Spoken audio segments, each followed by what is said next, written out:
नमस्कार दोस्तों, स्वागत है आप सभी का एक बार फिर से आपके अपने YouTube चैनल इम्प्रेसिव मैथ्स पर। आशा करता हूं कि आप सब अच्छे होंगे। आज की इस वीडियो में हम ICAR Indian agricultural research institute 2021 के 2 मार्च 2022 शिफ्ट 1 के क्वेश्चंस को सोल्व करेंगे। तो चलिए स्टार्ट करते हैं अपने क्वेश्चन नंबर 1 से। क्वेश्चन नंबर 1 में हमें दिया हुआ है कि ऋतु की मासिक बचत उसके मासिक व्यय की 28% है। तो मासिक व्यय जो है उसको मैं 100 मान लेता हूँ। तो बचत कितनी हो जाएगी? 28 हो जाएगी। तो टोटल आय इधर से कितनी निकल के आएगी? 100 प्लस में 28, तो ये हो जाएगी 128। इसमें से ये माइनस करूंगा तो ये बचत आएगी। अभी उसने बोला कि यदि उसकी मासिक आय में 45% की वृद्धि हो जाए तो इंटू में 45 कर देता हूँ, डायरेक्ट ही मल्टीप्लाई कर देता हूँ इससे। और मासिक व्यय में 54.1% की वृद्धि हो जाए तो इसको 54.1% इसे मल्टीप्लाई कर देते हैं। तो क्वेश्चन में उसने हमसे पूछा कि उसकी मासिक बचत में कितने प्रतिशत की वृद्धि होगी।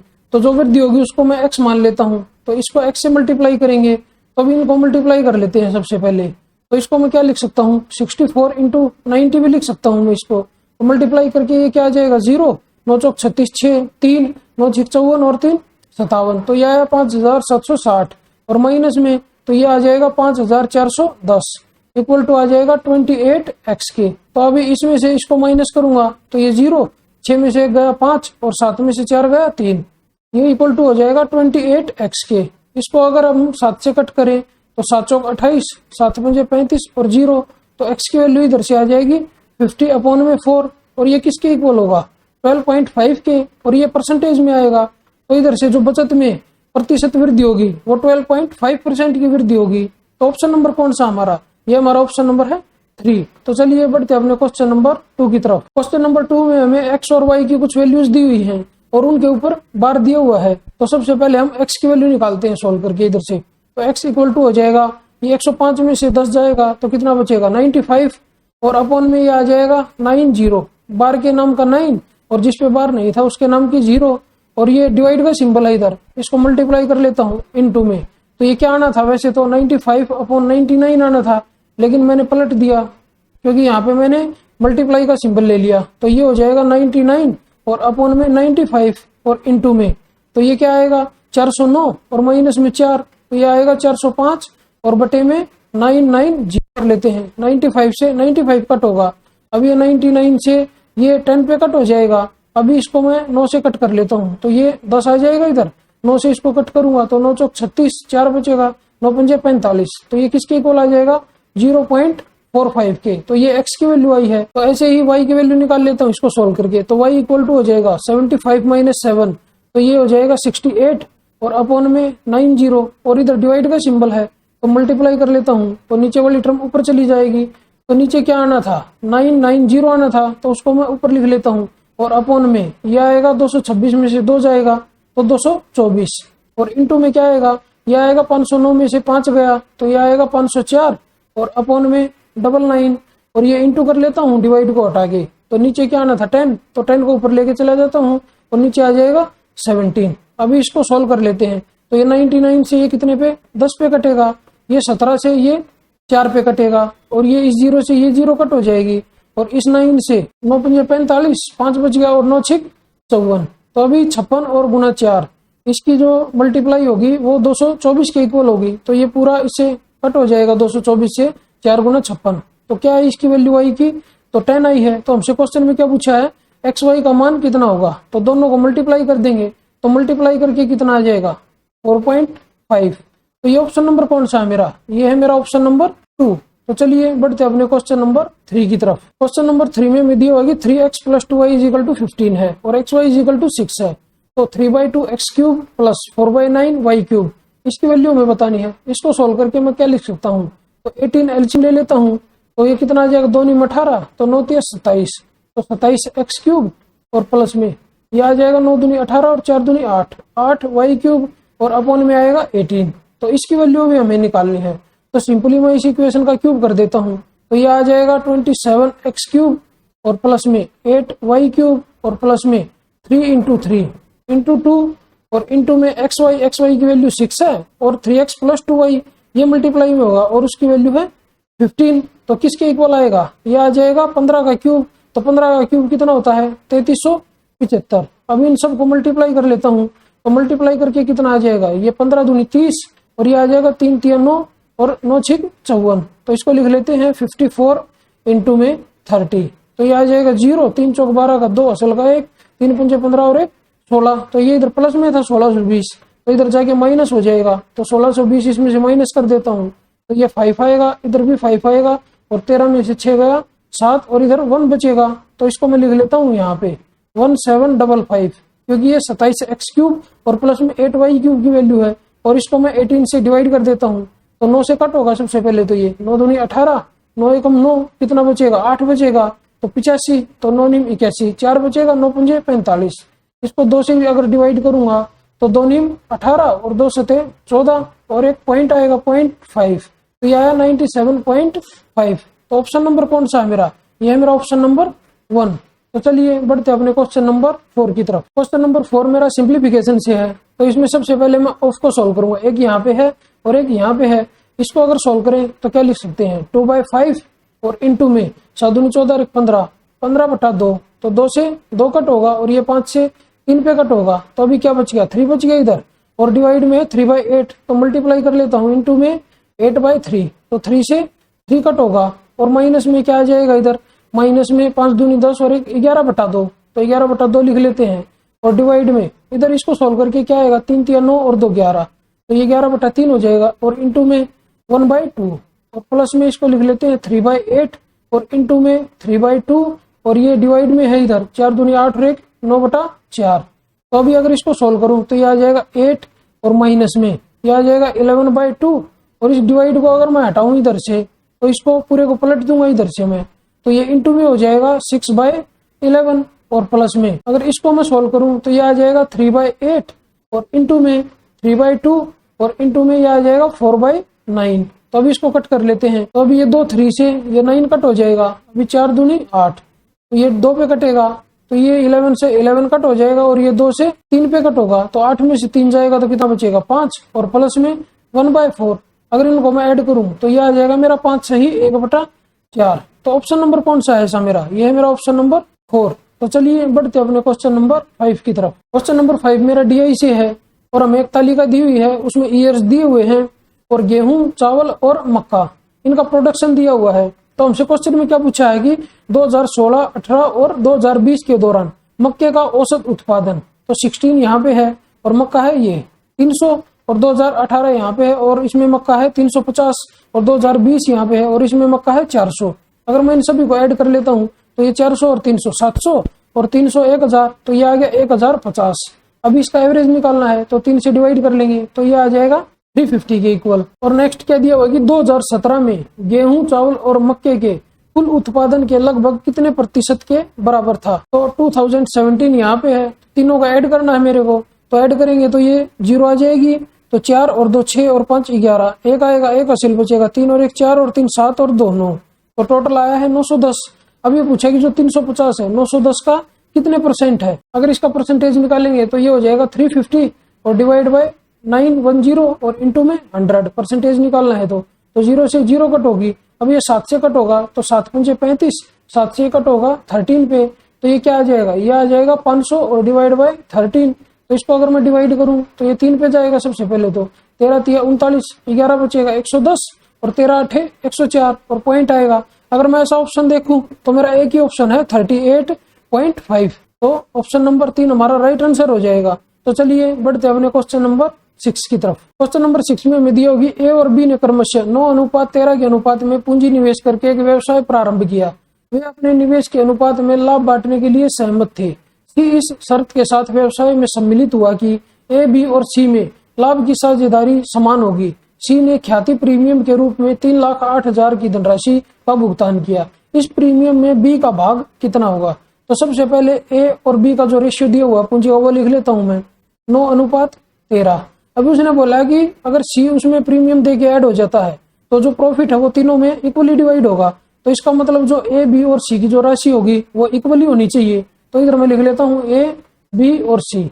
अगर मैं इधर देखूं तो इसको सबसे पहले मैं 3 से मल्टीप्लाई कर लेता हूं क्योंकि इक्वली डिवाइड करना है मेरे को ए, बी और सी में। तो इसको मैं 3 से मल्टीप्लाई करूंगा तो ये 3 9 27 और ये 3 39। अगर मैं इनको ऐड करूं दोनों को तो 9 और 7 16, 6, 3 2 5 और 1 6। अभी इस 66 को हम तीनों में इक्वली डिवाइड करेंगे तो प्रत्येक के हिस्से में 22 आएगा, तो 22 और इसका भी 22 और इसका भी 22। तो पहले ए के पास कितना था, 27 था, तो मतलब इसने 5 अपना सी को दे दिया, तो ए ने अपना 5 सी को दिया। तो ऐसे ही बी के पास 39 था और अभी 22 है, तो मतलब इसने 39 माइनस 22 इतना हिस्सा सी को दे दिया। तो इसमें से इसको माइनस करूंगा तो ये कितना आएगा, 17 आएगा। मतलब ए ने अपना 5 हिस्सा दिया है और बी ने अपना 17 हिस्सा दिया है। और जो सी ने रुपए दिए थे 3,08,000, उसको इस अनुपात में डिवाइड करना पड़ेगा कि ए को कितना मिलेगा और बी को कितना मिलेगा। तो उसने पूछा क्या कि इस प्रीमियम में बी का भाग कितना है, तो बी का भाग 17 है, तो मैं निकाल लेता हूँ। ये 22 की वैल्यू 17 और 5 22, तो 17 की वैल्यू निकालनी है, तो 3,08,000 मैं इधर लिख लेता हूँ सबसे पहले। तो इसमें से 17 की वैल्यू निकालनी है और टोटल था 22। इसको अगर मैं कट करूं तो 22 एकम 22, 22 चौक 88, तो ये आ गया 14,000। अभी इसको मल्टीप्लाई करूंगा तो ये आ जाएगा 3 0, इधर लिख लेते हैं, 17 चौक 68, 8 6 बचेगा, 17 एकम 17 और 6 23, तो यह आएगा 2,38,000 रुपए। तो ऑप्शन नंबर कौन सा है, ये मेरा ऑप्शन नंबर 2। तो चलिए बढ़ते अपने क्वेश्चन नंबर 7 की तरफ। क्वेश्चन नंबर 7 में हमें एक ट्रिग्नोमेट्रिक फंक्शन दिया हुआ है, इसको सोल्व करके हमें इसकी वैल्यू निकालनी है। तो यहाँ पे थीटा की वैल्यू में 45 डिग्री पुट नहीं कर सकता क्योंकि tan 45 और cot 45 सेम हो जाएंगे। तो ऐसा करता हूँ, मैं एक राइट एंगल ट्राइंगल ड्रॉ कर लेता हूँ और उसकी भुजाएं मान लेता हूँ मैं कोई ट्रिपलेट। सबसे छोटा ट्रिपलेट कितना होता है, 3 4 और 5, तो इसको 3 लिख लेता हूँ, इसको 4 और इसको 5। यहाँ पे मैं अपना एंगल लिख लेता हूँ थीटा। अभी इस ट्राइंगल में से मैं वैल्यू उठा के इसमें रखूंगा, तो ये रख लेते हैं हम 1 प्लस cos थीटा की वैल्यू इसमें क्या होगी 4/5 और प्लस में sin थीटा की वैल्यू होगी इसमें 3/5 और इसके अपॉन में आ जाएगा, अपॉन में क्या आएगा 1 प्लस cos थीटा, ये होगा 4/5 और माइनस में sin थीटा 3/5। अगर मैं इसको सोल्व करूं तो ये आ जाएगा 5 और 4 9 और 3 12, तो ये आ जाएगा 12/5 और अपॉन में क्या आ जाएगा, तो 5 और 4 9, 9 में से 3 गया 6, तो 6/5, तो 5 से 5 कट होगा और 6 दूनी 12। तो ऊपर वाली जो टर्म थी उसको सोल्व करके आया है 2। अभी नीचे वाली टर्म को सोल्व कर लेते हैं। तो सीकेंट थीटा की वैल्यू कितनी हो जाएगी इसमें, तो 5/4 और माइनस में cos थीटा की वैल्यू हो जाएगी 4/5। ब्रैकेट बंद कर देते हैं और इनटू में ये हो जाएगी cot थीटा, cot थीटा होगा 4/3 और प्लस में tan थीटा होगा 3/4 और इनटू में 1 plus sin theta, sin theta की वैल्यू है 3/5। अभी इसको सोल्व कर लेते हैं। इसको सोल्व करके ये आ जाएगा 5 5 25, 25 में से 16 गया 9, तो ये आ जाएगा 9/20। तो इधर लिख लेता हूँ 9/20 और इनटू में 4 चौक 16 और 9 25/12, तो ये आ जाएगा 25/12 और इनटू में ये आ जाएगा 8/5। इसको अभी कट कर लेते हैं 5 से, तो 5 5 25, तो ये 5 से कट होगा, तो 5 चौक 20। इसको अगर 4 से कट करूंगा तो 4 दूनी 8, 2 से इसको कट करूंगा तो ये 6 पे कट होगा। अब इसको 3 से कट करेंगे तो 3 3 9 और 3 दूनी 6, तो इसके अपॉन में क्या आया 3/2, तो 2 ऊपर चला जाएगा। इसको सोल्व करके ये आ जाएगा 4/3 और इस ट्राइंगल में 4/3 किसकी वैल्यू है, तो ये 4 है, ये 3 है, तो ये cot थीटा की वैल्यू है। तो हमारा आंसर हो जाएगा cot थीटा। तो ये कौन सा है, ये है हमारा ऑप्शन नंबर 3। तो चलिए बढ़ते हैं अपने क्वेश्चन नंबर 8 की तरफ। क्वेश्चन नंबर 8 में हमें दिया होगी ट्राइंगल ABC में ए सबसे बड़ा कौन है।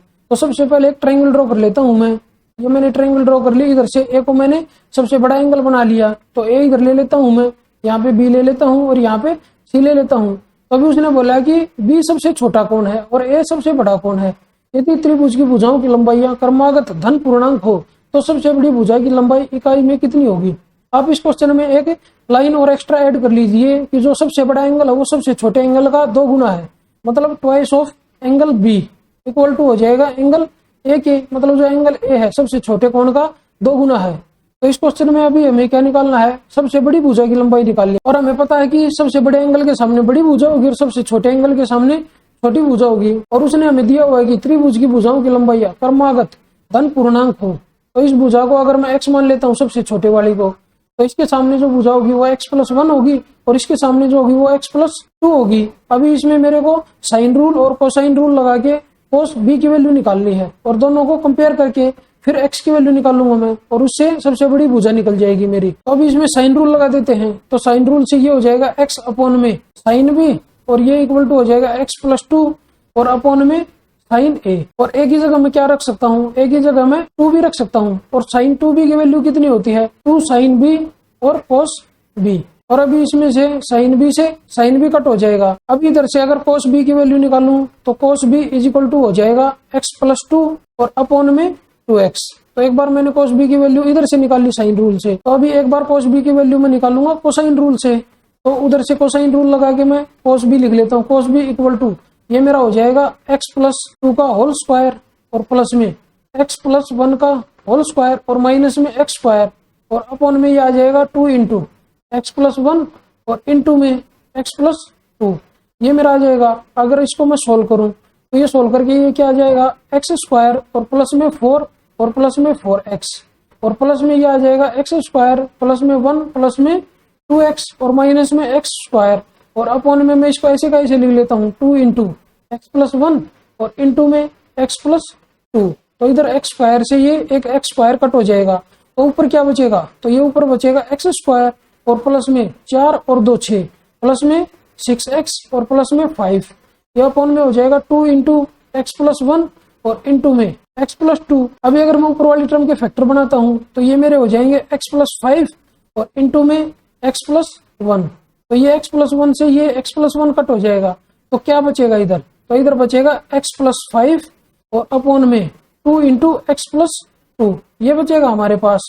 और cos b की वैल्यू एक हमने क्या निकाली थी x+2 अपॉन में 2x, तो इसके इक्वल पुट कर देता हूं मैं यहाँ से, तो x+2 और अपॉन में 2x, तो 2 से 2 कट हो जाएगा। अभी क्रॉस मल्टीप्लाई कर लेते हैं दोनों की, तो x इधर जाएगा तो ये हो जाएगा x स्क्वायर और प्लस में 5x, ये इक्वल टू हो जाएगा x+2 का होल स्क्वायर, तो ये आएगा x स्क्वायर प्लस 4 और प्लस में 4x, तो x स्क्वायर से x स्क्वायर कटेगा, ये 4x इधर आएगा, तो x की वैल्यू इधर से आ जाएगी 4।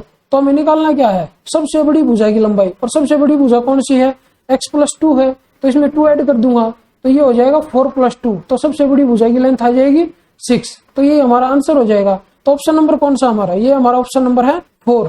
तो चलिए बढ़ते अपने क्वेश्चन नंबर 9 की तरफ। क्वेश्चन नंबर 9 में हमें दिया होगी रेहाना ने एक वस्तु को 1920 रुपए में खरीदा और उसके शिपिंग पर रुपए 130 का व्यय किया, उसने इसे 20% लाभ पर बेचा। इससे प्राप्त धनराशि से उसने एक अन्य वस्तु खरीदी और उसे 15% हानि पर बेचा, उसका कुल प्रतिशत हानि या लाभ कितना होगा। तो हमें क्या दिया हुआ कि परसेंटेज में दिया हुआ है और आंसर में परसेंटेज में पूछा है, तो हमें जो ये वैल्यूज दी हुई है इनका कोई मतलब नहीं है, तो उसका जो कॉस्ट प्राइस है उसको मैं 100 मान लेता हूँ। अभी बोल रहे कि उसने उसको 20% लाभ पर बेचा, तो 20% लाभ पर बेचा तो कितना हो जाएगा 120। अभी इस रुपए से उसने एक दूसरी वस्तु खरीदी और उसको उसने 15% हानि पर बेच दिया, तो इसका 15% कितना हो जाएगा 12 और 6 18, तो 18 इसमें से माइनस कर देता हूँ तो कितना आएगा 102 आएगा। मतलब उसने कोई चीज खरीदी थी 100 में और लास्ट में उसके पास 102 रुपए हैं, मतलब उसको 2 रुपए का फायदा हुआ 100 पे, तो मतलब ये हो जाएगा 2%, तो 2% का प्रॉफिट होगा उसको। तो ऑप्शन नंबर कौन सा हमारा, ये है हमारा ऑप्शन नंबर 2। तो चलिए बढ़ते अपने क्वेश्चन नंबर 10 की तरफ। क्वेश्चन नंबर 10 में हमें दिया होगी एक गोले की त्रिज्या r सेंटीमीटर है और गोले में अंतर्निर्मित एक बेलन की ऊंचाई 1.2 r है।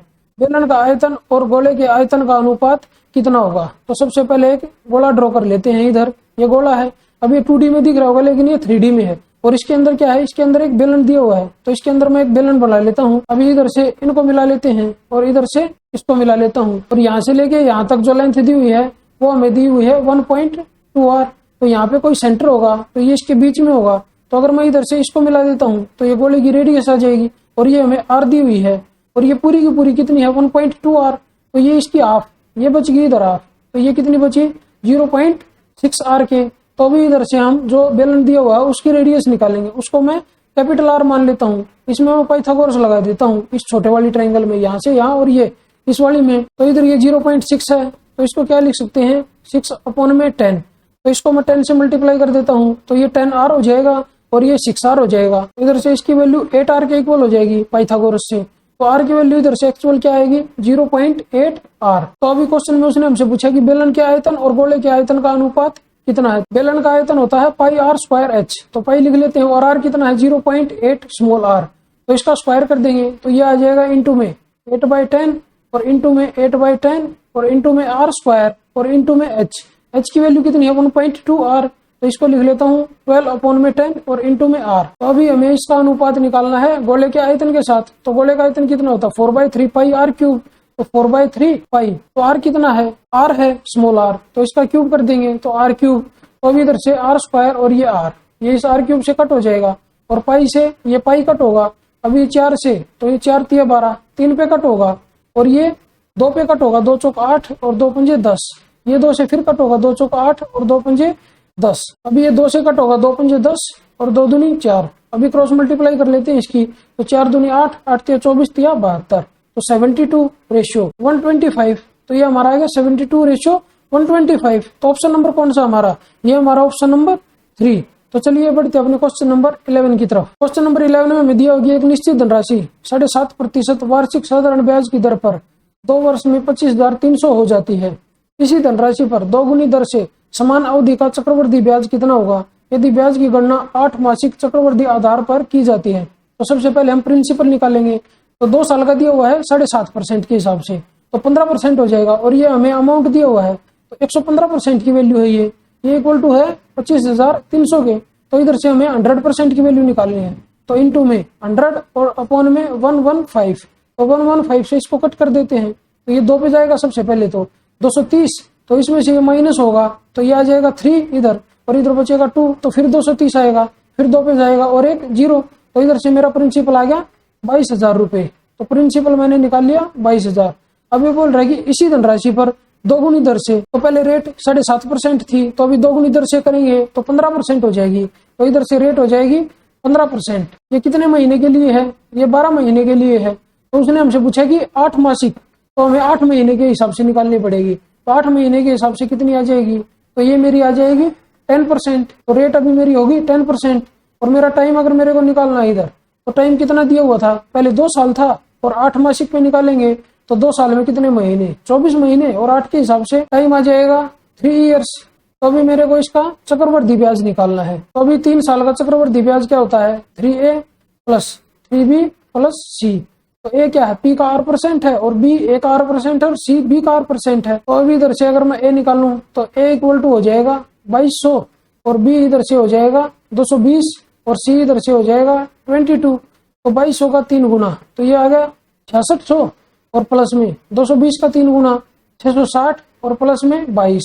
तो 22 ऐड कर देता हूँ तो यह आ जाएगा 2, 8 और 6 6 12 का 2 असल का 1, 6 और 1 7, तो यह 7,282 रुपए। तो इतना चक्रवृद्धि ब्याज मिलेगा हमें। तो ये ऑप्शन नंबर कौन सा हमारा, ये है हमारा ऑप्शन नंबर 2। तो चलिए बढ़ते हैं क्वेश्चन नंबर 12 की तरफ। क्वेश्चन नंबर 12 में दिया होगी 25, 32, 59 और 80 में से प्रत्येक में से x घटाने पर इसी क्रम में प्राप्त संख्याएं समानुपाती होती हैं। तो 3x + 1 और 5x - 4 के मध्य का मध्यानुपाती कितना होगा। तो इसमें से मैं x माइनस कर लेता हूँ, तो ये हमारा आ जाएगा 25 - x और अपॉन में 32 - x। किसके इक्वल होगा, ये होगा 59 - x और अपॉन में 80 - x। अभी दोनों का डिफरेंस ले लेंगे, तो दोनों का डिफरेंस आ जाएगा 21, और इन दोनों का डिफरेंस लेना है तो इन दोनों का डिफरेंस आ जाएगा 7। तो 7 से कट होगा 3 पे, तो अभी 3 से मैं इसको मल्टीप्लाई करूंगा इधर, और 1 से इसको मल्टीप्लाई करूंगा, तो दोनों इक्वल हो जाएंगे। तो ये आ जाएगा 75 - 3x इक्वल टू 59 - x। तो x वालों को एक तरफ लेके चले जाते हैं और बाकी टर्म को एक तरफ लेके चले जाते हैं। 59 इधर जाएगा तो 15 में से 9 गया 6, 6 में से 5 गया 1, ये इक्वल टू हो जाएगा 2x के। तो इधर से x की वैल्यू आई है 8। तो अभी मेरे को बताना है कि 3x + 1, तो ये कितना हो जाएगा, 8 × 24 और 1 25, तो 25 लिख लेता हूँ। और 5x - 4 इनका मध्य अनुपाती बताना है। तो 8 × 5 40, 40 में से 4 जाएगा तो 36, इंटू में 36 और इसका रूट, तो ये मध्य अनुपाती आ जाएगा।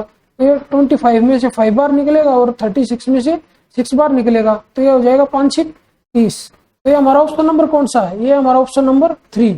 तो चलिए बढ़ते अपने क्वेश्चन नंबर 13 की तरफ। क्वेश्चन नंबर 13 में दिया होगी 5 नोटबुक का मूल्य 8 पेन के मूल्य से 6 रुपए अधिक है। तो मैं लिख लेता हूँ 5 जो नोटबुक है इनका मूल्य जो भी है 8 पेन के मूल्य से 6 रुपए अधिक है। तो ये इक्वेशन आ जाएगी मेरी। तो अभी नेक्स्ट उसने बताया होगी 3 नोटबुक का मूल्य 4 पेन के मूल्य से 25% अधिक है। तो इधर 3 नोटबुक लिख लेता हूँ और इधर 4 पेन लिख लेता हूँ। ये 25% ज्यादा है तो इसको लिख लेंगे हम 125 और अपॉन में 100, तो ये दोनों के दोनों इक्वल हो जाएंगे। तो 25 से कट होगा, 25 × 5 = 125 और 25 × 4 = 100, तो ये 4 से 4 कट हो जाएगा। अब इधर से नोटबुक और पेन का जो मूल्य है उसका रेशियो आ जाएगा, तो इधर ये 5 आ जाएगा, ये इधर 3 हो जाएगा। अगर मैं इसको इस इक्वेशन में रख देता हूँ तो 5 × 5 = 25 और माइनस में 8 × 24, तो 1 आएगा। और 1 की वैल्यू क्वेश्चन में दी हुई है 6। तो हमसे क्या पूछा है कि 2 नोटबुक और 5 पेन का मूल्य कितना होगा। तो 2 नोटबुक × 2 तो 10 रुपये आ जाएगा इधर से, और 5 पेन का मूल्य इंटू में 5, तो ये आ जाएगा 15। दोनों का ऐड करके आएगा 25। तो हमें 25 की वैल्यू बतानी है, तो 25 की वैल्यू इधर से हो जाएगी इंटू 6, तो ये आ जाएगा 25 का 150, 150 रुपए। तो ऑप्शन नंबर कौन सा हमारा, ये हमारा ऑप्शन नंबर 4। तो चलिए बढ़ते अपने क्वेश्चन नंबर 14 की तरफ। क्वेश्चन नंबर 14 में हमें दिया होगी अमन एक निश्चित दूरी को x किलोमीटर प्रति घंटा की चाल से तय करता है। तो डिस्टेंस जो है उसको मैं 100 मान लेता हूँ।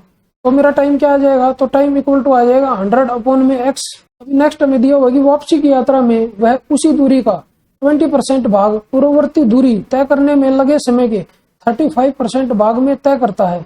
यदि वापसी की यात्रा के शेष भाग में उसकी चाल y किलोमीटर प्रति घंटा रही हो और वह वापसी की पूरी यात्रा को जाते समय की यात्रा में लगे समय के समान समय में पूरा कर सकता हो, तो इनमें से कौन सा सही है। तो 20% तो इधर चल ली, तो कितनी बची, जो शेष भाग बच गया वो 80% है। तो 100 का 80% कितना हो जाएगा 80, और अपॉन में ये कितनी चाल से चला है, y किलोमीटर प्रति घंटा की चाल से। तो ये टाइम आया है, तो टाइम किसके इक्वल होगा, तो 35% टाइम तो इधर लग गया। तो ये जो टाइम बचा 65%, तो ये इस दूरी को तय करने में लगेगा। तो ये इक्वल टू हो जाएगी 100 अपॉन में x और इंटू में 65 अपॉन में 100। तो ये 65% टाइम लग गया इधर। तो 100 से भी 100 कट होगा, और इधर से अगर 5 से इसको कट करूंगा तो ये 5 से 13 पे कट होगा, और ये 5 से 16 पे कट होगा। अभी क्रॉस मल्टीप्लाई कर लेते हैं, तो ये हो जाएगा 13y is equal to 16x। तो ऐसा कौन सा ऑप्शन दिया हुआ है हमें, ये हमें दिया हुआ है ऑप्शन नंबर 1। तो चलिए बढ़ते अपने क्वेश्चन नंबर 15 की तरफ। क्वेश्चन नंबर 15 में हमें दिया होगी ए और बी एक साथ कार्य करने पर एक निश्चित कार्य को 45 डेज में पूर्ण कर सकते हैं। तो मैं लिख लेता हूँ, जो ए और बी है दोनों मिलकर 45 डेज में किसी काम को करते हैं। उन्होंने 10 दिनों तक एक साथ कार्य किया, तो इनका 10 दिन का काम कितना हो जाएगा 10 अपॉन में 45। तो इन्होंने कितना काम किया, तो 5 दूनी 10 और 5 दिन 45। तो 2/9 काम इन्होंने कर दिया, तो बच गया कितना 7/9 काम बच गया। अभी नेक्स्ट दिया होगी शेष कार्य को उन्होंने सी की सहायता से 28 डेज में पूर्ण किया। तो इसको इन्होंने 28 दिन में समाप्त किया सी के साथ मिल गए। तो इधर से 7 से इसको कट करूंगा तो 7 चौक 28, तो ये इधर जाएगा। तो एक जो काम है वो 9 चौक 36 दिन में पूरा होगा। मतलब जो तीनों के तीनों मिलके है ए प्लस बी प्लस सी, पूरे काम को 36 डेज में पूरा करेंगे। अभी दोनों का एलसीएम ले लेता हूँ, वो हमारा टोटल वर्क हो जाएगा। तो इनका एलसीएम आ जाएगा 360। तो इधर से इनकी एफिशिएंसी आ जाएगी 8 और इनकी एफिशिएंसी आ जाएगी 10 इधर से। तो सी की एफिशिएंसी कितनी बच गई, यहाँ से 2 बच गई। अभी नेक्स्ट उसने हमें दिया हुआ है कि सी द्वारा 3 दिनों में किया गया कार्य है, मतलब 3C इसके इक्वल है बी द्वारा 2 दिनों में किए गए कार्य के बराबर है, तो 2B। अभी इधर से अगर मैं इनकी एफिशिएंसी निकालूं तो इधर से सी की एफिशिएंसी 2 आ जाएगी और बी की एफिशिएंसी 3 आ जाएगी। और यहाँ पे सी की एफिशिएंसी मैंने 2 निकाली थी, तो उस टाइम पे जो बी है उसकी एफिशिएंसी 3 है, तो 3 और 2 5, तो यहाँ से ए की एफिशिएंसी 5 बच गई। तो अभी उसने क्या पूछा है कि ए और सी एक साथ मिलकर मूल कार्य का 70% भाग कितने दिनों में पूरा कर सकते हैं। तो टोटल काम कितना है 360 और इसका 70% कितना हो जाएगा, तो 7 अपॉन में 10। तो ए और सी का पूछा है, तो ए और सी की एफिशिएंसी टोटल मिला के कितनी हो जाएगी, तो इधर 5 है और इधर 2 है, तो 7 हो जाएगी। तो अपॉन में 7, तो 7 से 7 कट होगा और 0 से 0 कट होगी, तो ये आ जाएगा 36 के इक्वल। तो ऑप्शन नंबर कौन सा हमारा, ये हमारा ऑप्शन नंबर है 4। तो चलिए बढ़ते अपने क्वेश्चन नंबर 16 की तरफ। क्वेश्चन नंबर 16 में हमें दिया होगी ए द्वारा 10 घंटे में तय की गई दूरी बी द्वारा 12 घंटे में तय की गई दूरी से 27 किलोमीटर कम है। तो इसको हम लिख लेते हैं 12B और माइनस में 10A इज इक्वल टू आ जाएगा 27 की। और नेक्स्ट दिया हुआ है कि बी द्वारा 8 घंटे में तय की गई दूरी ए द्वारा 9 घंटे में तय की गई दूरी से 7.5 किलोमीटर अधिक है। तो इसको हम लिख लेंगे 8B और माइनस में 9A, ये इक्वल टू हो जाएगा 7.5 के, तो 15/2, तो 2 को इधर लेके चला जाऊंगा, तो ये आ जाएगा 16B और माइनस में 18A इज इक्वल टू 15 के। अभी हमारे पास 2 इक्वेशन आ गई, एक तो ये वाली और एक ये वाली। तो इन दोनों को सोल्व करके ए और बी की वैल्यू निकाल लेंगे। तो इसको मैं 9 से मल्टीप्लाई कर देता हूँ और इसको मैं 5 से मल्टीप्लाई कर देता हूँ। इसको अगर मैं 9 से मल्टीप्लाई करूंगा तो ये आ जाएगा 12 निमा 108B और माइनस में 90A, इधर से आ जाएगा 9 से 63, 3 6 9 दूनी 18 और 6 24, 243। इसको 5 से मल्टीप्लाई करूंगा तो 16 पंजे 80B और माइनस में 90A, ये इक्वल टू हो जाएगा 75 के। अभी इसमें से इसको माइनस कर देते हैं, तो ये माइनस ये प्लस हो जाएगा और ये माइनस हो जाएगा, ये दोनों कट ये अपोजिट साइन है। तो इसमें से इसको माइनस करूंगा तो ये 8 और ये आ जाएगा 2 और इधर B था, तो इक्वल टू किसके आएगा 13 में से 5 गया 8 और इधर से 13 में से 7 गया 6 और इधर 1, तो अभी इसको मैं 7 से कट करूंगा, तो 7 चौक 28, तो 7 दूनी 14 और 7 चौक 28। तो बी की वैल्यू इधर से आई है 6। इस वैल्यू को मैं इक्वेशन नंबर 1 में रख देता हूँ, तो ये मेरी हो जाएगी 12 छिक 72। तो इधर से 72 और minus 10 A is equal to 27 के इक्वल है। तो 27 इधर आके माइनस होगा, तो 12 में से 7 गया 5 और 6 में से 2 गया 4, ये इक्वल टू है 10 ए के। तो इधर से ए की जो वैल्यू आई है वो आई है 4.5। मतलब ए और बी की चाल मिल गई। अभी हमें ए की चाल है 4.5 और बी की चाल है 6। ये किलोमीटर प्रति घंटा में दोनों की दोनों।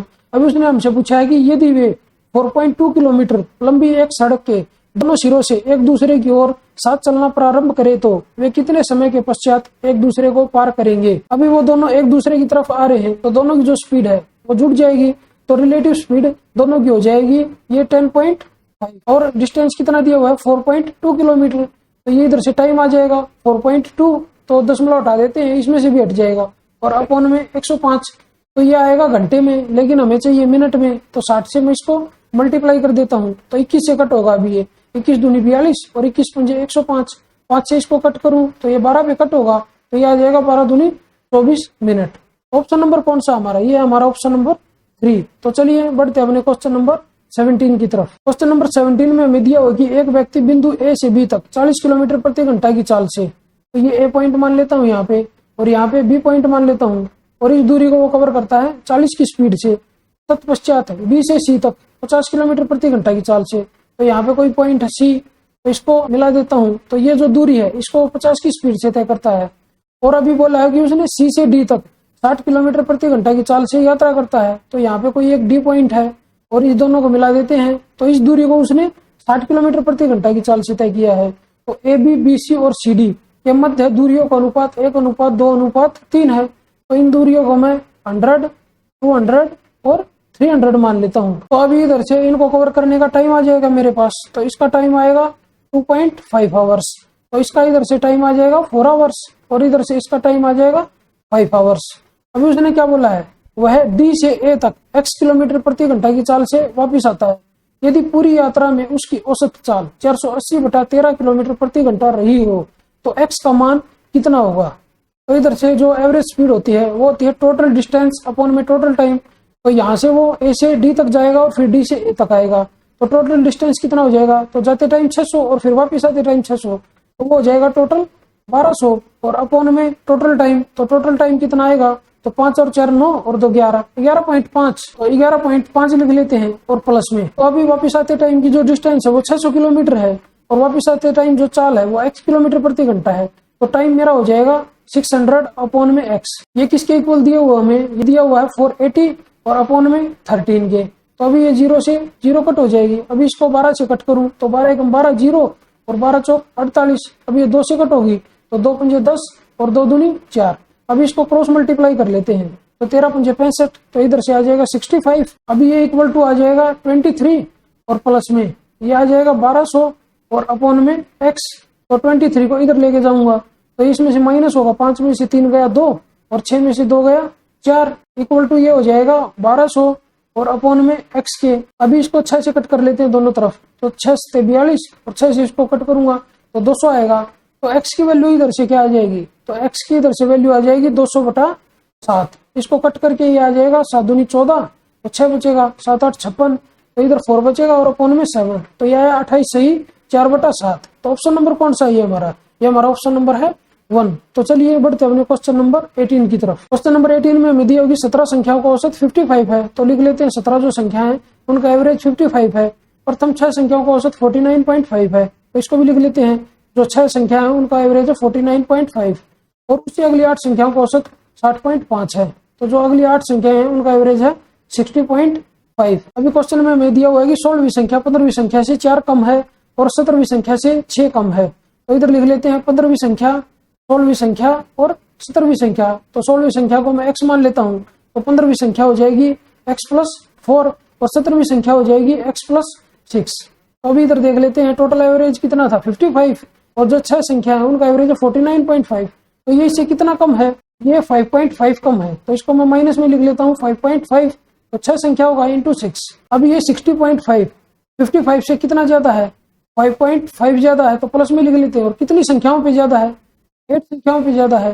तो ओवरऑल अगर इधर से देखूं तो ये 5.5 2 संख्याओं पे ज्यादा है, तो इसको मल्टीप्लाई करके 11 आ जाएगा। अभी जो ये 11 है, ये 8 और 6 14, इन 14 संख्याओं के पास ज्यादा है, मतलब जो ये 3 संख्या बचेगी इन संख्याओं के पास 11 कम होगा। अभी अगर मैं तीनों संख्याओं का जोड़ निकालूं तो वो हो जाएगा 55 × 3, तो यह आ जाएगा 165 के, और इसमें से 11 माइनस करना पड़ेगा, तो तब उनका एक्चुअल जो जोड़ है वो आएगा। तो 11 माइनस कर देते हैं तो ये 4, और इधर से ये 5 और ये 1, तो इन तीनों का ऐड करके कितना आएगा 3x + 10 के, तो इधर लिख लेता हूँ 3x + 10, और इसकी वैल्यू है 154 के, तो 10 इधर जाएगा तो 3x की वैल्यू इधर से आ जाएगी 144, और x की वैल्यू इधर से कितनी आ जाएगी 3 चौक 12 और 3 अठे 24, तो x की वैल्यू है 48। तो क्वेश्चन में हमसे पूछा कि 15वीं और 17वीं संख्याओं का औसत कितना है। तो 15वीं संख्या ये है x + 4 और 17वीं संख्या है x + 6, तो दोनों को ऐड करके 2 से डिवाइड करेंगे तो एवरेज कितना आ जाएगा, ये आ जाएगा x + 5 के। तो x की वैल्यू हमने निकाली 48 और उसमें 5 ऐड करूंगा तो ये आ जाएगा 53। तो ऑप्शन नंबर कौन सा हमारा, ये हमारा ऑप्शन नंबर है 3। तो चलिए बढ़ते हैं अपने क्वेश्चन नंबर 19 की तरफ। क्वेश्चन नंबर 19 में हमें दिया हुआ है कि निम्नांकित पाई चार्ट और तालिका का अध्ययन करें और उसके पश्चात दिए गए प्रश्न का उत्तर दें। तो सबसे पहले हमें एक पाई चार्ट दिया हुआ है, इसमें क्या दिया हुआ है कि distribution percentage wise of the total cost of production of item P and Q together for companies A, B, C and D। तो 4 कंपनी दी हुई है और उनका परसेंटेज जो प्रोडक्शन है वो हमें दिया हुआ है, और यहाँ पे क्या दिया हुआ तालिका में कंपनी दी हुई है A, B, C और D, और ratio of the cost of production for P और Q का जो प्रोडक्शन का रेशियो वो दिया हुआ है, और percentage profit earn for P and Q, तो परसेंटेज प्रॉफिट दिया हुआ है P और Q को बेचने पे। तो नेक्स्ट क्या दिया हुआ कि the total cost of production for P and Q for company A = 76.8 crore. तो इधर से A का दिया हुआ है, तो A का कितना परसेंट है, यहाँ पे 24% है, तो 24% की वैल्यू क्वेश्चन में क्या दी हुई है 76.8 के इक्वल। तो 1% की वैल्यू अगर मेरे को निकालनी है तो यह आ जाएगी 24 या 72, तो 4 बचेगा, और 24 दूनी 48.2, तो यह आया 1% की वैल्यू 3.2। तो क्वेश्चन में उसने हमसे पूछा कि कंपनियों B और C द्वारा वस्तु P के लिए अर्जित कुल लाभ। तो यहाँ पे मैं B लिख लेता हूँ और यहाँ पे C लिख लेता हूँ। तो B में कितने परसेंट है, तो 20% है, इधर लिख लेते हैं, और C में कितने परसेंट है 30% है, तो इधर लिख लेते हैं। तो अभी 1% की वैल्यू 3.2, तो 20% की वैल्यू हो जाएगी 64, और 30% की वैल्यू हो जाएगी इधर से 96।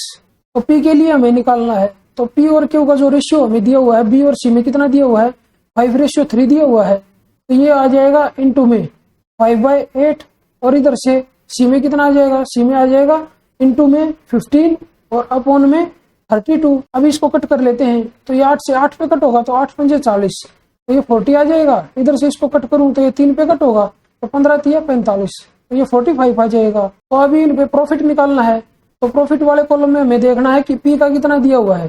कंपनी B में देखूंगा तो कंपनी B में कितना है 35%, तो इसका अगर 35% निकालूं तो 4 3 12, 12 और 2 14 हो जाएगा ये। तो इधर से अभी कंपनी C में मेरे को प्रॉफिट निकालना है, तो कंपनी C में कितना है 40% दिया हुआ है, तो 45 का 40%, तो 10% 4.5, तो 20% हो जाएगा 9, और उसका डबल कितना हो जाएगा, ये हो जाएगा मेरा 18। अभी इस दोनों का ऐड करके ये 32 आ जाएगा इधर से। अभी नेक्स्ट क्या दिया हुआ है कि A और D के लिए वस्तु Q की कुल उत्पादन लागत से कितने प्रतिशत कम है। तो यहाँ पे मैं A लिख लेता हूँ और यहाँ पे मैं D लिख लेता हूँ। तो अभी A में हमें 24% दिया हुआ है और D में हमें 26% दिया हुआ है। तो अभी A की टोटल प्रोडक्शन कॉस्ट हमें दी हुई है 76.8, तो D की प्रोडक्शन कॉस्ट हो जाएगी 26 और इंटू में 3.2। तो अभी हमें इधर से Q की जो कुल उत्पादन लागत है वो हमें निकालनी है। तो A और D में हमें Q का जो प्रोडक्शन का जो रेशियो है वो देखना है सबसे पहले। तो A में 9 है और इधर से D में 7 है, तो ये आ जाएगा इंटू में। तो A का देखूंगा सबसे पहले मैं, तो ये आ जाएगा 9 अपॉन में 16, और इधर से अगर मैं D का देखूं तो ये आ जाएगा इंटू में 7 अपॉन में 13। अब ये 16 से कट होगा तो 16 चौक 64, और ये कितना बच गया अभी 6 और 6 12 बच गया, और ये आ गया 0.8, 16 8 128 और इंटू में 9। तो इसको कट करूंगा तो 13 दूनी 26, तो अब ये मल्टीप्लाई हो गया आ जाएगा 7 दूनी 14, 14 दूनी 28, 8 आएगा तो 2 बचेगा, और 14 थी 42 और 42 और 2 44, तो ये आएगा 44.8।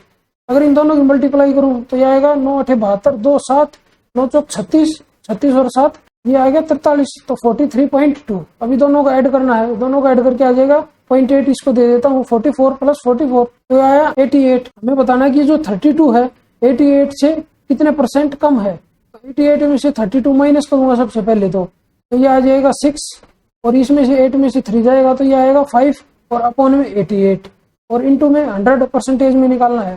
तो 8 से इसको कट करूंगा तो 11 पे कट होगा, और ये 7 पे कट होगा, तो इधर से ये आ जाएगा 700 और डिवाइड बाय 11, तो इसको डिवाइड करेंगे इससे, तो ये आ जाएगा 11 6 66, तो कितना बचेगा 4 बचेगा 40, और 11 तिया 33, और पॉइंट आएगा। तो एक बार अगर ऑप्शन देखें तो ये एक ही ऑप्शन है 63.6%, तो ये हमारा आंसर ऑप्शन नंबर 4। तो चलिए बढ़ते हमने क्वेश्चन नंबर 20 की तरफ। क्वेश्चन नंबर 20 में हमें दिया होगी एक वस्तु को उसके अंकित मूल्य पर 25% की छूट देकर बेचने पर एक डीलर को 25% का लाभ प्राप्त होता है। तो बीच में मैं इधर 200 मान लेता हूँ, तो 25% की छूट देंगे तो ये कितना आएगा 150, और 25% का अगर इस पे लाभ लेंगे तो ये आ जाएगा 250।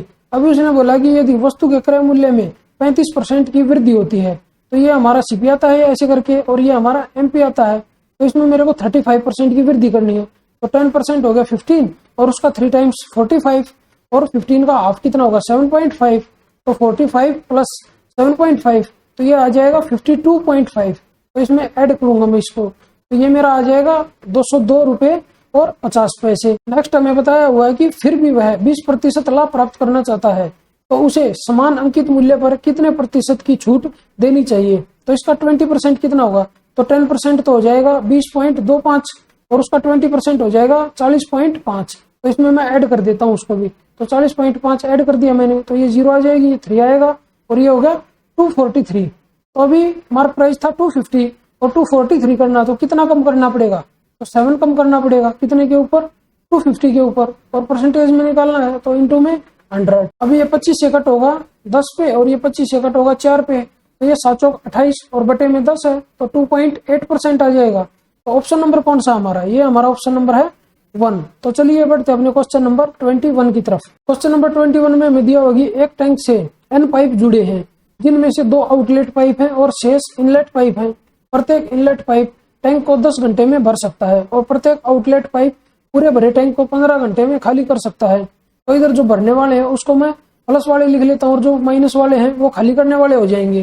तो भरने वाले उस टैंक को कितने घंटे में भरते हैं, 10 घंटे में भरते हैं, और खाली करने वाले 15 घंटे में खाली कर देते हैं। तो जो खाली करने वाले पाइप हैं वो 2 हैं, और हमें जो भरने वाले पाइप हैं उनकी संख्या हमें निकालनी है।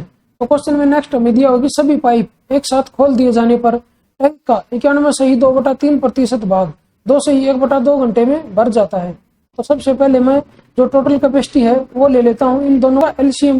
तो इन दोनों का एलसीएम आ जाएगा 30, तो इधर से इनकी एफिशिएंसी आ जाएगी 2, और ये खाली करने वाले हैं तो माइनस में आ जाएगी, और इधर से भरने वालों की एफिशिएंसी आ जाएगी 3। अभी अगर 91 से 2/3% को फ्रैक्शन में चेंज करें तो ये आ जाएगा 3 एकम 3 और 2 5 और 3 निम 27, 275/3 और इंटू में 100।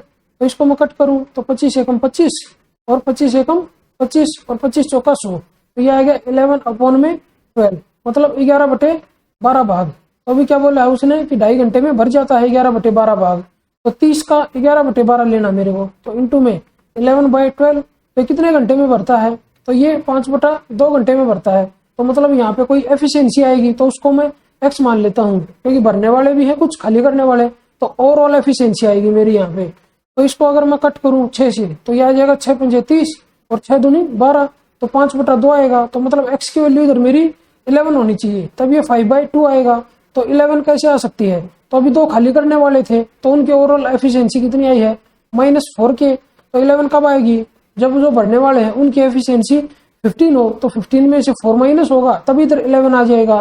तो एक की एफिशिएंसी कितनी है 3 है, और टोटल हमें कितनी चाहिए 15 चाहिए। तो कितने पाइप होने चाहिए अपॉन में 3, तो हमारे पास भरने वाले 5 पाइप होने चाहिए। तो उसने बोला कि n का मान कितना होगा, तो n क्या था, टोटल पाइप है, तो 5 तो भरने वाले हैं और 2 खाली करने वाले हैं, तो टोटल 5 और 2 7 पाइप हो जाएंगे। तो ऑप्शन नंबर कौन सा हमारा, ये हमारा ऑप्शन नंबर 3। तो चलिए बढ़ते अपने क्वेश्चन नंबर 22 की तरफ। क्वेश्चन नंबर 22 में दी होगी एक लंब वृत्तीय शंकु के आधार की त्रिज्या 15 सेंटीमीटर है, तो रेडियस दी हुई है शंकु की 15 और इसका कुल पृष्ठीय क्षेत्रफल 480 पाई है। तो शंकु का आयतन सेंटीमीटर क्यूब में कितना होगा, तो शंकु का टोटल सरफेस एरिया क्या होता है πRL, और प्लस में पाई आर स्क्वायर, ये इक्वल टू हो जाएगा 480 पाई के। तो पाई से पाई कट जाएगा हर जगह से, तो आर कॉमन ले लेता हूँ इसमें से, और उसकी वैल्यू कितनी है 15, और इंटू में ये आ जाएगा एल प्लस आर, और आर की जगह मैं 15 रख लेता हूँ, इक्वल टू 480। तो ये 15 से कट होगा, तो ये आ जाएगा 15 3 45, 3 बचेगा, 15 दूनी 30। तो इधर से एल की वैल्यू कितनी आ जाएगी 17 आ जाएगी। तो अभी पाइथागोरस का यूज करके जो शंकु की हाइट है वो अगर निकालें तो वो 8 आ जाएगी पाइथागोरस से, क्योंकि 8 15 और 17 ट्रिपलेट होते हैं। तो अभी हमें क्या निकालना है, शंकु का आयतन। तो शंकु का आयतन क्या होता है 1/3 और पाई आर स्क्वायर। तो आर की वैल्यू कितनी है 15, तो इंटू में 15 इंटू 15 और इंटू में एच की वैल्यू मैंने निकाली है 8। तो 3 से इसको कट करेंगे तो 3 पंजे 15, तो ये हो जाएगा 8 पंजे 40, और 40 गुना 15 ये होगा 600, और पाई साथ में है, तो ये हो जाएगा 600 पाई। तो ऑप्शन नंबर कौन सा हमारा, ये हमारा ऑप्शन नंबर है 3। तो चलिए बढ़ते अपने क्वेश्चन नंबर 23 की तरफ। क्वेश्चन नंबर 23 में दिया होगी एक चक्रीय चतुर्भुज ABCD की भुजाओं AB और DC को बढ़ाने पर वे E पर मिलती हैं, और भुजाओं AD और BC को बढ़ाने पर वे F पर मिलती हैं। यदि एंगल AFB = 52 डिग्री है और FBE = 102 डिग्री है, तो BEC की माप कितनी होगी। तो सबसे पहले एक सर्कल ड्रॉ कर लेते हैं, और इसके अंदर एक चक्रीय चतुर्भुज बना लेते हैं ABCD। तो यहाँ से मैं एक भुजा बना देता हूँ और इसको बाहर निकाल देता हूँ। इसको मैं A पॉइंट ले लेता हूँ, इसको मैं B पॉइंट ले लेता हूँ, और यहाँ पे फिर मैं एक और भुजा बना लेता हूँ और इसको यहाँ पे मिला देता हूँ। तो ये आ जाएगा C पॉइंट और ये आ जाएगा D पॉइंट। अभी उसने बोला कि AB और DC को आगे बढ़ाने पर वो E पर मिलती है, तो ये E पॉइंट आ जाएगा। और उसने नेक्स्ट बताया हुआ कि AD और BC को बढ़ाने पर वे F पर मिलती है। तो मतलब A को मैंने D के साथ मिला के आगे बढ़ा दिया और B को C के साथ मिला के मैंने आगे बढ़ा दिया, तो ये F पर मिल गई। तो ये वाला जो एंगल है ये हमें 52 डिग्री दिया हुआ है। और एंगल FBE, तो एंगल FBE ये वाला एंगल हमें दिया हुआ है 102 डिग्री। अगर ये 102 डिग्री है तो ये वाला एंगल भी कितना हो जाएगा 102 डिग्री हो जाएगा। तो क्वेश्चन में हमसे पूछा है कि एंगल BEC की माप कितनी है। तो एंगल BEC, तो ये वाला एंगल हमें निकालना है। अगर ये 102 डिग्री है तो ये एंगल कितना हो जाएगा, ये हमारा हो जाएगा 50 डिग्री, क्योंकि दोनों का जोड़ ये बाह्य एंगल होता है। तो अभी इधर से अगर ये 50 डिग्री है तो ये वाला एंगल भी 50 डिग्री हो जाएगा, क्योंकि ये शीर्षाभिमुख कोण है, वर्टिकली अपोजिट एंगल। तो भी ट्राइंगल BCE में मैं देख लेता हूँ, ये 102 डिग्री है और ये 50 डिग्री है, तो दोनों को जोड़ के कितना आ जाएगा 152 डिग्री। और ट्राइंगल के जो एंगल होते हैं उनका जोड़ होता है 180 डिग्री। तो 180 में से अगर मैं 152 डिग्री माइनस करूं तो ये एंगल मेरा बच जाएगा 28 डिग्री, और यही हमें निकालना था। तो ऑप्शन नंबर कौन सा हमारा, ये हमारा ऑप्शन नंबर 1। तो चलिए बढ़ते अपने क्वेश्चन नंबर 24 की तरफ। क्वेश्चन नंबर 24 में हमें 3 संख्याएं दी हुई है और बोल रहा है कि इनको अगर सबसे बड़ी संख्या x से विभाजित करें तो एक समान शेषफल y प्राप्त होता है, इनमें से कौन सा सही है। ऐसा क्वेश्चन हमने 2-3 बार किया हुआ है पहले भी। तो सबसे पहले इनका डिफरेंस लेना हो तो सबसे पहले डिफरेंस लेंगे, तो 7739 और माइनस करूंगा 6248, तो ये माइनस हो गया आ जाएगा 1। तो 13 में से 4 गया 9, और इधर 6 में से 2 गया 4, 7 में से 6 गया 1। तो अभी 6248 में से 5396 माइनस करूंगा 5396, तो ये माइनस हो गया आ जाएगा इधर से 2। 14 में से 9 गया 5, 11 में से 3 गया 8, तो यह 852। तो अभी 7739 में से 5396 माइनस करेंगे तो ये आ जाएगा इधर 3। 13 में से 9 गया 4, 6 में से 3 गया 3 और 7 में से 5 गया 2। तो अभी इनका HCF निकालना है तीनों संख्याओं का। तो 1491 से मैं इधर 2343 को डिवाइड करता हूँ तो 1 पे जाएगा, तो 1491 तो ये 2 बचेगा, और 14 में से 9 गया तो ये 5 आएगा, और इधर 12 में से 4 गया 8। तो 852 से अभी 1491 को डिवाइड करेंगे तो फिर 1 पे जाएगा 852, तो इधर ये 9 बचेगा, 8 में से 5 जाएगा तो 3 बचेगा, और इधर 14 में से 8 जाएगा तो 6 बचेगा। अभी 639 से 852 को मैं डिवाइड करूंगा तो फिर 1 पे जाएगा, तो ये आएगा 639। तो 12 में से 9 गया 3, और 4 में से 3 गया 1, और 8 में से 6 गया 2। अब ये 213 से 639 पूरा डिवाइड होगा। अब ये 852 को और देख लेते हैं कि ये 213 से डिवाइड होगा या नहीं होगा। तो इसका 4 टाइम्स है, तो मतलब ये 213 है जो ये हमारा HCF आ गया अभी। और वही उसने क्वेश्चन में बोला है कि वो x की वैल्यू है इजिकल टू x, तो ये हमारी x की वैल्यू भी है और ये हमारा HCF भी है। तो भी उसने बोला कि अगर इससे मैं किसी भी संख्या को भाग दूं तो समान शेषफल प्राप्त होता है और उसकी वैल्यू y है। तो किसी भी एक संख्या को मैं 213 से डिवाइड कर देता हूँ, तो 5396 इसको डिवाइड करते हैं 213 से, तो ये 2 पे जाएगा सबसे पहले, तो ये आएगा 426, तो 9 में से 6 गया 3, 3 में से 2 गया 1, 5 में से 4 गया 1। तो इधर 6 ले लेते हैं, तो अभी ये 5 पे जाएगा, तो 5 × 15 का 5, 1 5 एकम 5 और 1 6 और 5 दूनी 10, तो आया 1065। इसमें से इसको माइनस करूंगा तो 6 में से 5 जाएगा तो 1 और 13 में से 6 गया 7। तो ये हमारी आ गई y की वैल्यू। तो अभी ऑप्शन में हमें 4 इक्वेशन दी हुई है और पूछा कि इनमें से कौन सी इक्वेशन ठीक है। तो x की वैल्यू इधर से आई मेरी 213 और y की वैल्यू आई है 71। तो ये इधर से देखने से पता चल रहा है कि जो x है वो 3y के इक्वल है। अगर मैं 71 को 3 से मल्टीप्लाई कर देता हूँ तो ये आ जाएगा 3 और ये आ जाएगा 21, तो ये आ गया 213। तो ये x के इक्वल आ गया, तो x इज इक्वल टू हो जाएगा 3y के इक्वल। तो ये ऑप्शन कौन सा हमारा, ये हमारा ऑप्शन नंबर है 3, x is equal to 3y। तो चलिए बढ़ते अपने क्वेश्चन नंबर 25 की तरफ। क्वेश्चन नंबर 25 में हमें दिया होगी एक कार 4,98,200 रुपए नगद अथवा 60,000 रुपए नगद अग्रिम भुगतान व 3 समान वार्षिक किस्तों पर उपलब्ध है। यदि प्रभारित ब्याज की दर 16% वार्षिक चक्रवृद्धि हो तो किस्त योजना में कुल कितना ब्याज प्रभारित किया जाएगा। तो रेट हमें 16% दी हुई है। अगर मैं कैश खरीदता हूँ तो वो कार मेरे को मिलेगी 4,98,200 रुपए में। अगर मैं किस्त बनवा लेता हूँ उसकी तो 60,000 रुपए मेरे को एडवांस देना पड़ेगा। तो इसमें से मैं माइनस कर लेता हूँ, तो 0028 इधर 3 बचेगा और ये 4, तो ये आ गया 4,38,200 रुपए। तो इतने रुपए की किस्त बनेगी अभी। तो रेट क्या दिया हुआ है 16%। तो इसको अगर फ्रैक्शन में लिखेंगे तो 16% हो जाएगा 4/25, मतलब पहले साल जो भी कंडीशन होगी। अगर 25 रुपए हमने लिए हैं तो 29 वापिस करने पड़ेंगे। तो सेकंड जो ईयर है उसमें हो जाएगा 25 का स्क्वायर, तो 29 का स्क्वायर हो जाएगा इधर। अभी यहाँ पे 25 का क्यूब होगा थर्ड ईयर में, तो इधर भी 29 का क्यूब हो जाएगा। अभी उसने बोला कि समान वार्षिक किस्तों पर, लेकिन यहाँ तो ये सेम नहीं हुए, तो इसको 29 से मल्टीप्लाई करना पड़ेगा। तो इधर भी इसको 29 से मल्टीप्लाई करना पड़ेगा। इसको 2 बार 29 से मल्टीप्लाई करना पड़ेगा, तो इसको भी 2 बार 29 से मल्टीप्लाई करना पड़ेगा। तो इसको अगर मैं मल्टीप्लाई करूं तो ये आ जाएगा 841 और इंटू में 25। तो इसको मल्टीप्लाई कर लेते हैं 841 इंटू 25। तो 25 एकम 25 5, 2 बचेगा, 25 चौका 100 और 2 102, तो 2 आ गया इधर, 10 बचेगा, 25 अठे 200 और 10, तो ये आ गया 210। तो ये आया 21,025।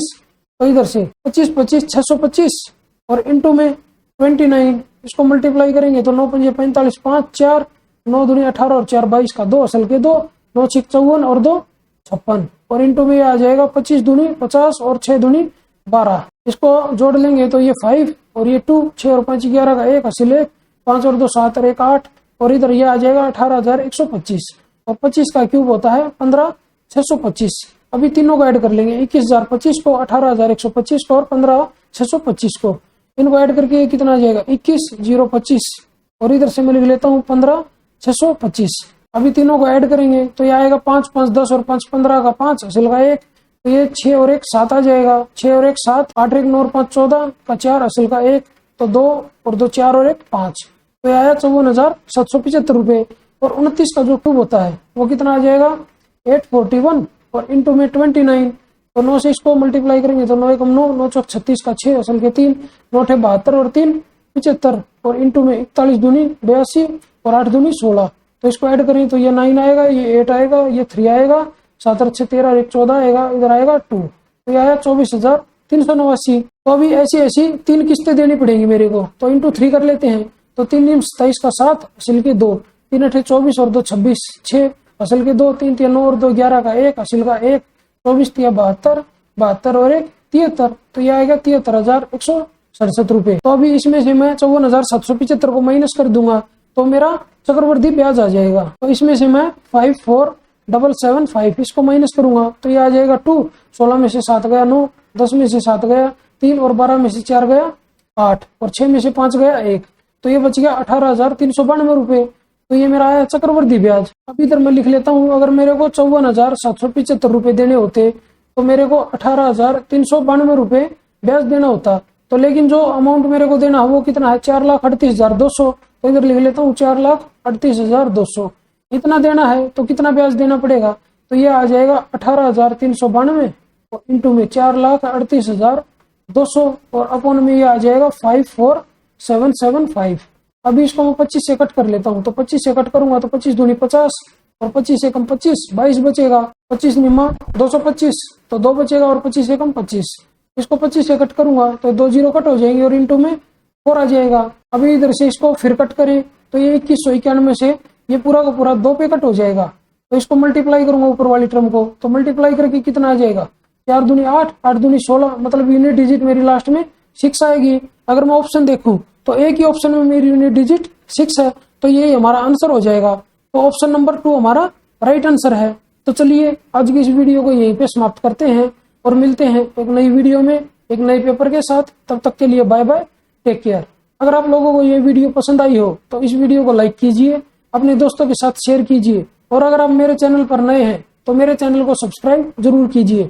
और अगर आप लोगों को इस क्वेश्चन पेपर की PDF बाइलिंगुअल में चाहिए तो मेरे टेलीग्राम चैनल इंप्रेसिव मैथ्स को ज्वाइन करना ना भूलें। धन्यवाद।